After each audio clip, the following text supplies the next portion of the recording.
आज हम BA part first एवं बीए पार्ट थर्ड आर्थिक विचारों का इतिहास पेपर फर्स्ट की फर्स्ट यूनिट पढ़ेंगे।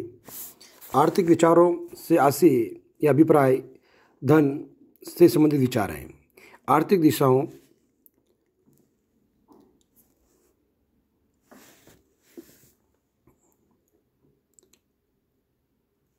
से आर्थिक विचार का निर्माण होता है। आर्थिक विचार को व्यवस्थाओं पर प्रभाव पड़ता है, फिर भी वो व्यवस्था घर, समाज, राष्ट्र से संबंधित होती है। पाश्चात्य शास्त्रियों द्वारा हजारों वर्ष पूर्व आर्थिक विचारों का इतिहास निर्मित होता रहा है। आर्थिक विचारों का इतिहास 3000 वर्ष पुराना भी हो सकता है। भारतीय आर्थिक विचारों का इतिहास ऋग्वेद काल से माना जा रहा है। आर्थिक विचारों के इतिहास में हम सबसे पहले परिभाषा पढ़ेंगे प्रोफेसर H.L. हैन के अनुसार। प्रोफेसर हैल कहते हैं कि आर्थिक विचारों का इतिहास आर्थिक विचारों की विकास का ये आलोचनात्मक विवरण है जो उनके उद्गम, पारस्परिक संबंधों तथा उनकी अभिव्यक्ति से संबंध में शोध करता है। उसी प्रकार प्रोफेसर J.F. बेल भी यही कहते हैं। J.F. बेल कहते हैं कि आर्थिक विचारों का इतिहास आर्थिक विषयों के लेखकों के द्वारा 2500 वर्ष की अवधि में दिए गए विचारों का अध्ययन है। प्रोफेसर सूम पीटर भी आर्थिक विचारों के इतिहास के बारे में यही कहते हैं। प्रोफेसर सूम पीटर ये कहते हैं कि आर्थिक विचारों का इतिहास की व्याख्या चिंतन का विशेष महत्व उन्होंने दिया है। वो उन्होंने लिखा है या उन्होंने कहा है, किसी समय व स्थान विशेष में आर्थिक विषयों, विशेषकर उनसे संबंधित राजकीय नीति, जनमानस में पैदा होने वाली सभी मतों का निचोड़ होता है। उसी प्रकार प्रोफेसर हेटेला ने भी आर्थिक विचारों को अपने विचारों में व्यक्त किया है। उनके अनुसार आर्थिक विचारों का इतिहास आत्मपरकता यानी सब्जेक्टिव का अंश है, यानी इसमें वाणिज्य, शिल्पकार, व्यापार, बैंकिंग, परिवहन तथा अन्य आर्थिक क्रियाओं, प्रथाओं और संस्थाओं आदि के उद्गम तथा प्रगति से संबंधित सिद्धांतों की व्याख्या की जाती है। आर्थिक विचारों का इतिहास एक व्यापक शब्द है। इसमें आरंभ से लेकर अंत तक के आर्थिक विचारों का अध्ययन किया जाता है। आर्थिक विचारों के इतिहास के अंतर्गत व्यक्ति एवं समाज की दृष्टिकोण में समय समय पर आर्थिक विचारों में हुए परिवर्तन और जो निरंतर विकास के साथ परिवर्तन, जो विचार चेंज हो रहे हैं, उन सभी का समावेश किया जाता है। हम सारांश रूप में ये कह सकते हैं कि विचार और वातावरण दोनों एक दूसरे पर प्रभाव डालते हैं और इन दोनों की परस्पर क्रिया से राष्ट्र की विकास और प्रगति को प्रोत्साहन मिलता है। अर्थात जब से मानव का जन्म हुआ है, आर्थिक क्रियाओं का विकास हुआ है तथा आर्थिक विचारों का इतिहास आरंभ हुआ है। प्राचीन काल, मध्यकाल एवं वर्तमान काल में सभी जितनी आर्थिक समस्या हुई है, उन समस्याओं से जूझते हुए जो नए नए विचार उत्पन्न हुए हैं, वो आर्थिक इतिहास का एक भाग है। आर्थिक विचारों के इतिहास का महत्व बहुत ज़्यादा है। आर्थिक विचार जिस प्रकार भौतिकवाद बढ़ रहा है, जो आर्थिक समस्या जटिल होती जा रही है। प्राचीन काल में उत्पादन प्रणाली की अपेक्षा वर्तमान समय में उत्पादन प्रणाली काफ़ी भिन्न हो चुकी है। यही नहीं, प्राचीन काल के आर्थिक चिंतन की अपेक्षा वर्तमान का आर्थिक चिंतन बदल चुका है। अर्थात हम ये कह सकते हैं कि आर्थिक विचारों का इतिहास का अध्ययन हमें समय और परिस्थितियों के अनुसार परिवर्तनशील और अलग अलग समय में अलग अलग विचारों के साथ मिलेगा। आर्थिक विचारों को पढ़ने का हमारा जो महत्व है वो है कि आर्थिक विचारों के विकास का स्पष्टीकरण किया जा सके। आर्थिक विचारों के इतिहास के अध्ययन से हमें इस बात की जानकारी होती है कि भिन्न समय में भिन्न समाजों के बीच में किस प्रकार की आर्थिक समस्या थी, समस्याओं का हल करने के लिए किस प्रकार का आर्थिक विचारों का विकास हुआ था आदि।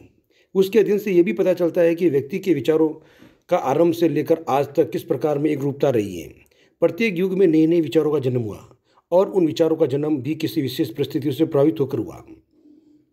आर्थिक विचार के विकास से इस बात की भी जानकारी होती है कि समय समय पर जो नए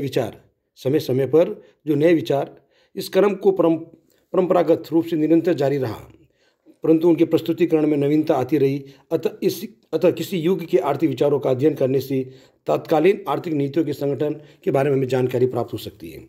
जैसे देखिए आप किन्स का जो अशास्त्र है, आधुनिक अशास्त्र कहते हैं जिसको अपन, जो एक माल्थस जो या एडम स्मिथ के जो अर्थशास्त्र था, उनकी विचारों को उन्होंने 1930 की मंदी के बाद एकदम चेंज हो गया। उन्होंने 1930 की मंदी का जो विश्लेषण किया और उन्होंने अपना एक नया सिद्धांत, अपना एक नया अध्याय दिया, जिनको the general theory of employment के नाम से जानते हैं वो। तो उन्होंने कहा कि नहीं, जो कुछ सिद्धांत ऐसे हैं जो एक व्यक्ति विशेष पर तो लागू हो सकते हैं परंतु सभी पर लागू नहीं हो सकते हैं।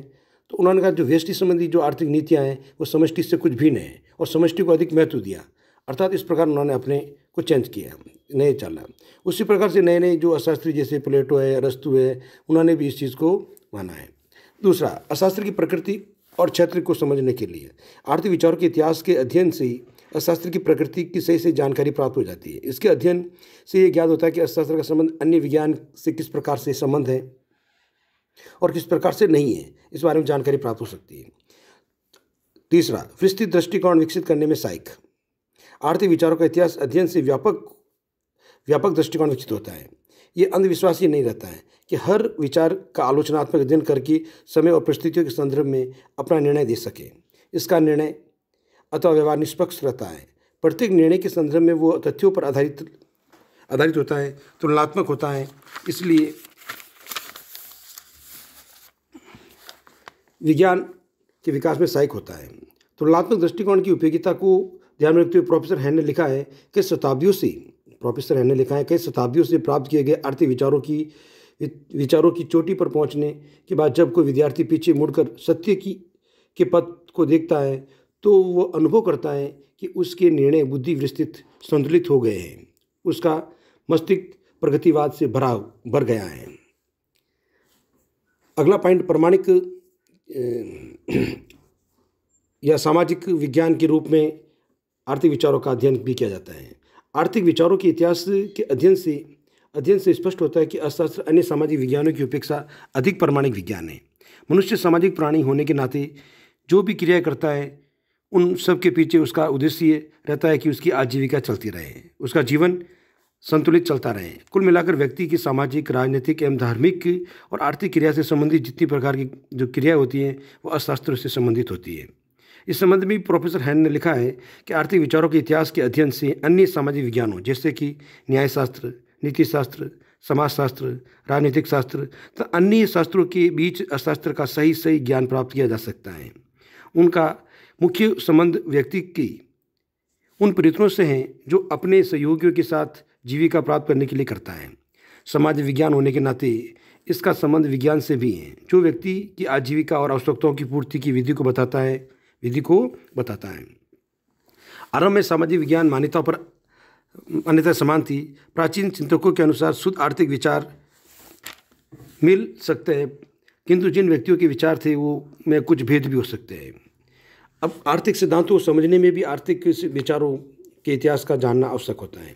आर्थिक विचारों के इतिहास का अध्ययन इस दृष्टि से भी महत्वपूर्ण है कि उनकी सहायता से एक सिद्धांत का पूरा ज्ञान प्राप्त किया जा सकता है। किसी सिद्धांत की वास्तविक स्थिति की जानकारी प्राप्त करने के लिए आवश्यक है कि उसको आदि से अंत तक अध्ययन किया जाए। यदि ऐसा संभव नहीं है तो सिद्धांत के स्वभाव, उद्देश्य की सही जानकारी हमें प्राप्त नहीं हो सकती। आर्थिक विचारों का इतिहास इस क्षेत्र में हमें सहायता प्रदान करता है। आर्थिक विचारों का जो इतिहास है एक अथाह समुद्र है। वर्तमान समय में जिन विचारों को हम नए नए नामों से पुकारते हैं उनका इतिहास भी अति प्राचीन रहा है। तो इसलिए आर्थिक विचारों को समझने में हमें सहायता करता है। अगला अंतिम हम ये कहेंगे आर्थिक समस्याओं को समझने के लिए जो वर्तमान में जो हमारी जो भौतिकवादी युग में हम जी रहे हैं उसके अंदर कई प्रकार की आर्थिक समस्या बढ़ गई है। तो अर्थशास्त्र व आर्थिक समस्या को विस्तार से समझने के लिए भी आर्थिक विचारों के इतिहास का अध्ययन करना नितांत आवश्यक है। आर्थिक विचारों के इतिहास के अध्ययन से हमें एक दृष्टिकोण अपनाते हैं कि अशास्त्र और अशास्त्रीय अलग अलग वस्तुएं हैं। अशास्त्रीय विज्ञान है जबकि अशास्त्रीय केवल मनुष्य हैं। उससे भिन्न भिन्न अशास्त्रियों के मतों में भेद भी हो सकता है। मामूली सी बात जैसे वाद विवाद भी हो सकता है। तो इनके जो समय और परिस्थितियों के अनुसार जो आर्थिक सिद्धांत लागू होते हैं वो होते हैं। जैसे कि आज भी हम देखते हैं भारत एक विकासशील अर्थव्यवस्था है या एक प्रगतिशील अर्थव्यवस्था है, अर्थात बढ़ने वाली अर्थव्यवस्था है। जैसे पूंजीवादी और समाजवाद का मिश्रण है हमारी अर्थव्यवस्था। अर्थात हमारी जो समय की हमारे जो सिद्धांत हैं वो पूंजीवाद और समाजवाद के मिश्रण के रूप में प्रयोग किए जाते हैं, तो इन सिद्धांतों का महत्व हो जाता है। उसी समस्या हमारी समस्या भी उसी प्रकार की होती है, न तो पूर्णतः समाजवादी होती है, नहीं पूर्णतः पूंजीवादी होती है। तो हमें इनको समझने के लिए आर्थिक विचारों के इतिहास की आवश्यकता होती है, इनके विचार को हम कर सकते हैं। अगला पॉइंट है हमारा आर्थिक विश्लेषण का इतिहास और आर्थिक इतिहास क्या है। इनके आर्थिक विश्लेषण का इतिहास और आर्थिक इतिहास में मुख्य अंतर हम कई भागों में देख सकते हैं, जैसे अर्थ में देखते हैं। आर्थिक जो इतिहास है, आर्थिक इतिहास जो आर्थिक विचारों से जुड़ा हुआ है, आर्थिक इतिहास का मतलब आर्थिक विचारों से, तो आर्थिक विचारों के इतिहास का अर्थ उन उपायों की व्याख्या से जो मनुष्य अपनी प्राकृतिक वातावरण में आवश्यकताओं की पूर्ति के लिए भिन्न भिन्न समय पर अपनाता है। जबकि आर्थिक विश्लेषण का इतिहास है वो कुछ और बताता है। आर्थिक विश्लेषण के इतिहास के अनुसार हम ये कह सकते हैं कि समष्टि शास्त्र के संपूर्ण वातावरण का प्रतिनिधित्व करता है, अर्थात पूरी सृष्टि का करता है, वो एक इकाई का नहीं करता, एक इकाई का नहीं करता है। दूसरा, अध्ययन के रूप में हम इनके अंतर देख सकते हैं। आर्थिक इतिहास है वो आदिकाल से लेकर वर्तमान समय तक की भिन्न भिन्न अर्थशास्त्रियों विद्वानों के द्वारा दिए गए आर्थिक विचारों आर्थिक पक्षों का अध्ययन करता है। जबकि आर्थिक विश्लेषण का इतिहास है वो आर्थिक समस्या क्या है, आर्थिक समस्या क्या थी, क्या है और वर्तमान में उनका हल क्या हो सकता है इत्यादि पर उनका अध्ययन या विश्लेषण किया जाता है। तीसरा, महत्व। आर्थिक इतिहास का महत्व अर्थशास्त्र के व्यापक अध्ययन के लिए बहुत महत्वपूर्ण होता है, जबकि आर्थिक विश्लेषण का जो विश्लेषण का इतिहास है वो विज्ञान और कला दोनों के लिए आवश्यक होता है। नियंत्रण के बेस पर देखते हो तो आर्थिक विचारों का इतिहास एक नियंत्रित है, जबकि आर्थिक विश्लेषण का जो इतिहास है वो नियंत्रित नहीं होता है। विचार और अर्थशास्त्री, जैसे आर्थिक विचारों के इतिहास के अंदर अपन देखते हैं कि मध्यकाल प्रकृतिवादी विचारक आदि को सम्मिलित करते हैं, जबकि जो आर्थिक विश्लेषण का इतिहास है इसके अंदर हम जैसे प्रतिष्ठित अर्थशास्त्री और क्लासिकल अर्थशास्त्रियों को सम्मिलित किया जाता है, जो 1930 की मंदी के बाद इसमें जुड़े हुए हैं। आर्थिक विचारधारा के अनुसार अगर देखें अपन तो आर्थिक विचारों के इतिहास में हम प्लेटो है, अरस्तू है, एडम स्मिथ है, माल्थस है, डेविड रिकार्डो है, ओवन है, पॉन्द है, जॉन रॉबिन्सन है इत्यादि के अध्ययन किया जाता है। जबकि आर्थिक विश्लेषण के रूप में अपन अध्ययन करेंगे उसके अंदर कौटिल्य है, मार्शल है, रिकार्डो है, केन्स आदि के विचारधारा का अध्ययन किया जाता है। थैंक यू दोस्तों।